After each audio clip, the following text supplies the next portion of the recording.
Kapag umihina ang boses ng kababaihan at kabataan, lumalakas ang ingay ng karahasan. Kaya tungkulin natin palakasin ang kanilang tinig para sa kanilang karapatan. Ngayong unang araw ng 18-day campaign to end violence or violence against women and children, paalala ito ng laban para sa karapatan kaligtasan ay hindi lamang isang kampanya, kundi isang panawagan ng sama-samang pagtindig. Tama ka dyan, Profi. Kaya makakasama po natin ngayong umaga si Chair Ermi ng Philippine Commission on Women upang ilahad kung paano pinapatatag ng PCW ang proteksyon para sa kababaihan at bata. At paano natin sama-samang maisusulong ang isang lipunang malaya sa karahasan. Rise and Shine po. Welcome back to Rise and Shine, Pilipinas Chair. Thank you so much for inviting me here. Thank you so much. Sa lahat ng inyong tagapakinig. Alright, ma'am, we've been doing 18 days for to end that 18-day campaign to end VAUSI every year. What were the progress while we're doing this every year? Mahirap pong masukat ang progress, pero hindi po dahil hindi natin masukat ang progress, hindi na tayo susuko. Kaya po mahirap ang progress masukat sapagkat ang mga kababaihan po na apektado ng suliraning ito ay hindi po nagre-report lahat. Ang sabi nga po ng pulisya, sa 10 kaso, isa lang talaga ang nare-report. So, kumbaga meron tayong 13,275 cases last year. That should be times 10. So, marami po talaga, pero lahat ng yun po ay kalkulasyon. Pero marami po naman mga statistics sa buong mundo na kung kukumputin natin sa ating level ay pwede rin pagbatayan. Kagaya sinasabi nila na 3 hanggang 5 babae ang namamatay araw-araw dahil sa violence against women. So, matindi po yan. At sinasabi din nila na ang nagagastos ng pamahalaan sa buong mundo ay 2% of the GDP. So, ang equivalent po nito sa atin ay mga 5 to 6 billions a year. Malaki po yan. Yes. Nauubos po yan sa mga serbisyo, yung mga legal expenses, mga medical expenses, mga counseling. Social services. Social services. But that does not solve the problem. Because the real solution is for our culture to change. Oo, magsisimula sa kultura. Ang ganda nun. Kasi po, who makes the decision to beat or not our women? It's the men. It's the offenders. So, kaya ang panawagan po namin, hindi po ito programa ng pamahalaan. Ito po ay whole of society, whole of nation approach, whole of government approach. Lahat po tayo apektado dito, kagaya nga na sinabi ninyo, sapagkat kung hindi natin ito babantayan, sa susunod na taon po, sa susunod na henerasyon, ganyan na naman, walang katapusan.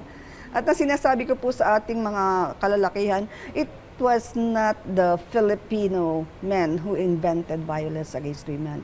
It was brought to our country by the colonizers. Because before we were colonized, the status of women was revered. It was high status in society. They are even like the level of the chieftains. Wow. They were priestesses, doctors. Yes. But when the Spaniards came... Naging patriarchal na. Opo, kasi po, if they defeat 1/2 of the population, the women, and the women will teach the next generation. So, there will be intergenerational colonization. Kaya po, 377 years tayong halos natulog, dahil nga po gano'n na ginamit nilang sistema. But the sad part of it is, tapos na po ang colonization. But people are still living in that colonized culture. Ibalik natin yung talagang original na state buhayin ng talaga feminist dapat. Yes. Opo, at saka yung dignidad din ng kalalakihan. Kasi ano ba namang mga klasik kalalakihan ang sasabihin natin, tayo, nabuhay tayo sa kultura na yung dignidad ng kababaihan, yung kanilang security and protection, nakaatang sa kuya, sa tatay, sa tito, sa kalalakihan. At pagkatapos noon, ang nangyayari, yung mga rape, na ginagawa yan sa labas ng bahay, yung mga pambabastos, etc. Ngayon, loob ng bahay ginagawa yan. The home is supposed to be the safest place for everybody, but that is not the case. Ang laking hamon para i-end ang VAUSI sa Pilipinas, sa buong mundo. Yes. Pero ngayon po kasi dito sa kampanya namin, mamaya pong galing ko dito, pupunta pa ako sa Mega Trade kasi haharapin namin doon ang mga kabataan. Kasi kalimutan na muna natin yung mga kasi mahirap talaga eh. Let's invest in the next generation. So youth muna, pagkatapos yung mas bata sa kanila.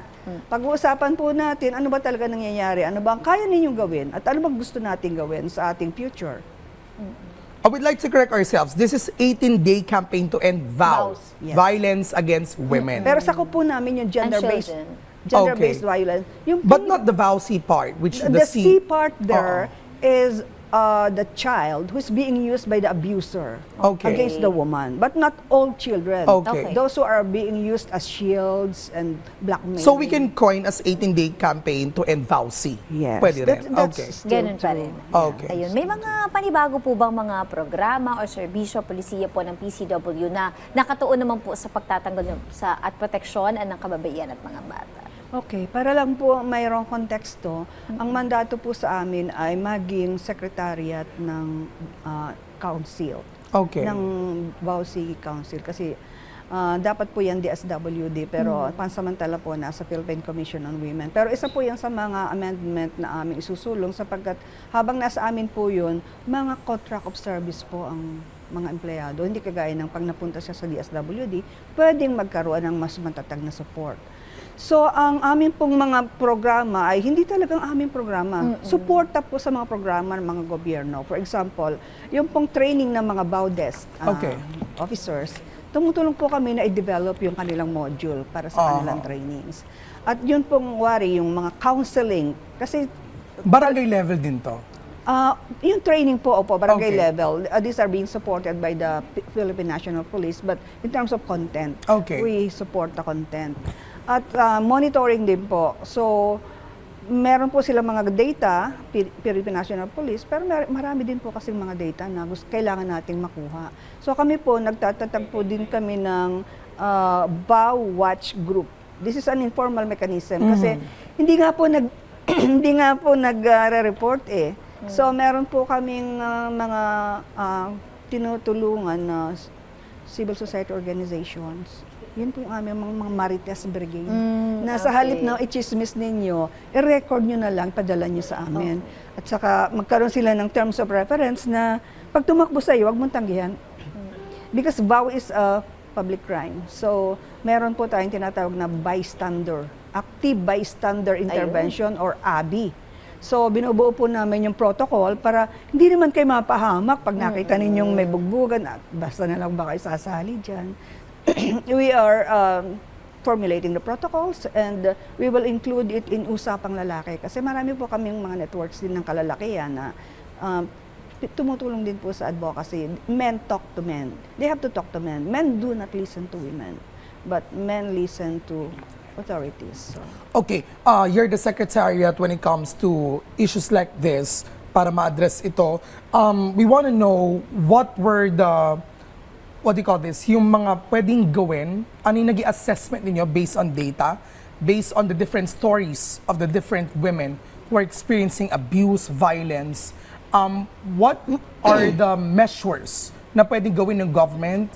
Ano ang shared responsibility with the citizens so we make sure that we end violence against women? Okay. Sa government po, madali ang intindihin kasi kung anong mandato mo, yun ang gawin mo. Okay. So, if you are Department of Health, bigyan mo ng health services. If Okay. you are the Department of Justice, bring justice to the survivors. For or vows, to the for PCW. PNP.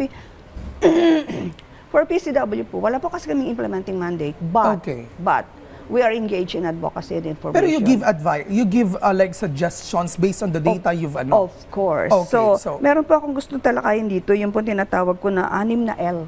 Okay, ang ganda. Okay. Learn, listen, lift, link, lead, and leverage. So, if you will give me time to at least explain partly what it is. Bigyan natin na shorter level lang. Sige, pasensya na po. So learn. Kailangan malaman natin kung ano itong problema na ito. Nagagaling ito sa kultura, behavior, at meron tayong pwedeng gawin. Hindi ito kasalanan ng biktima. At kung ikaw naman ay posibleng maging biktima, pag-aralan mo naman yung mga batas para alam mo naman kung anong magiging tool mo para ipagtanggol ang sarili mo. Doon naman po sa listen, kung sakaling lapitan ka ng isang biktima, magpasalamat kasi mahirap magbukas ng loob. So you should feel privileged and please maintain confidentiality, maintain contact with the authorities, record everything, and protect the victim at all costs. Yes, yes. Kasi security is first. Lift. Yun pong mga kababaihan na nabibiktima, humihina po ang kanilang pagkilala sa sarili. Opo, yung self-respect nila, yung kanilang self-concept. importante po na empower ninyo sila na Okay. hindi mo kasalanan ito, marami kang magagawa. Correct. Okay. At kaya natin magbago at suportado kita. Yun po namang link, kailangan niyo po makiling sa mga aktibo na gumagalaw dito, yung mga kalalakihan, na kakampi natin, yung mga civil society organizations, mga counseling organizations, Pilipinas. Kailangan po yung linkage ninyo buo para makatulong po kayo. Alam niyo At sana tutulong din pati yung mga agencies. Kaya Talagang, nga. Oo, talagang pag tutok din sila. Oo. mandate po Agad-agad. nila yun eh. So, pwede din po naman silang i-report kung kagaya po ng mga sinasabi ng mga biktima ng mga barangay captains na pag dinala dun sa kanila yung kaso, sasabihin sa barangay. Sa barangay, desk binabalik. na, sabihin, ay, usapang mag-asawa yan.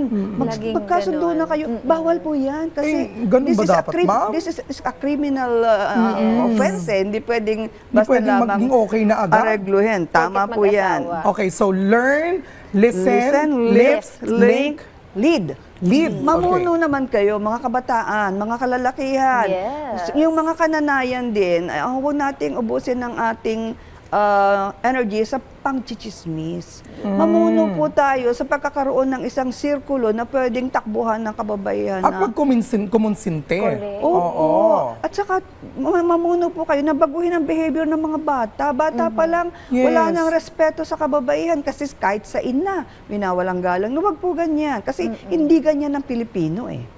At Ang katapusan po yung leverage. Kung meron kayong Okay. ganito, ang laki po ng impact ninyo eh. Yun. So use your program to Okay. promote the messages, Oo to naman, ma'am. protect, Yes. to lead. Always. Yan po yung aming Ayun. anim na L. ang ganda nun. Ang ganda. Oo. Sana ma-communicate pa sa marami pang mga leverage, mapakalat pa natin para, magkaroon ng remorse lalo sa dami ng cases na meron sa Pilipinas. Yun. Uy, maraming salamat po ha sa makabuluhang kwentuhan, Chair Ermi ng Philippine Commission on Women.